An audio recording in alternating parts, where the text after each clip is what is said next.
Egiazko izarraren munduan ez da besterik, ez da norberarik. Harekin nahi baldin baduzu bildu, ez binako erran ezazu. Joanes Pitun zuen izena. Egiazko laborari semea. Guztiek, txiki edo handi, Joanes erraten genion. Naiz euskaltzain izanez, ostatuetan zein bilkura ondoko aparkaleku zurpail desolatuetan, haren gurutzatzeko arrisku gutxi geneukan. Argatik, astekari aberatsetan elkarrizketa mamitsuak irakurtzen genizkion.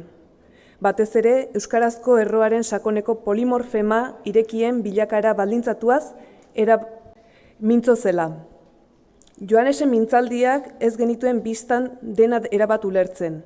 Alabaina, gure manifestaldi, negoziazio, burutazio, imanazio, isirazio bezalako hitzen sustraiak ez ziren benetako euskal jatorrikoak. Bilakara mugatu egikoak aldiz Joanesen talentu zilarraren ez golpatzeko.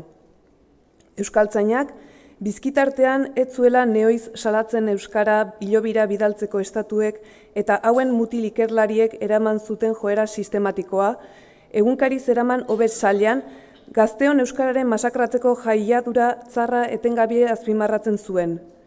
Haren erranen arabera, irudi zuen gu ginela mintzairaren suntsitzaileak. Seminarioan, aurrotz sartu zenetik, Joanesek euskera baizik ez zuen gogoan.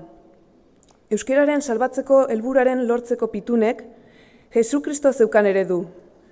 Honek, bere bizia sakrifikatuz, hitz bakarra zela medio, mundu bekatarosoa infernuaren garren mehatxuetatik atera zuelako. Apestu, urgazale bihurtu eta bere iritziz ongi merezitu omenaldia erdisteraino otoitzaren eta izterketa zientifikoaren mundu gerizatuan geratu zen.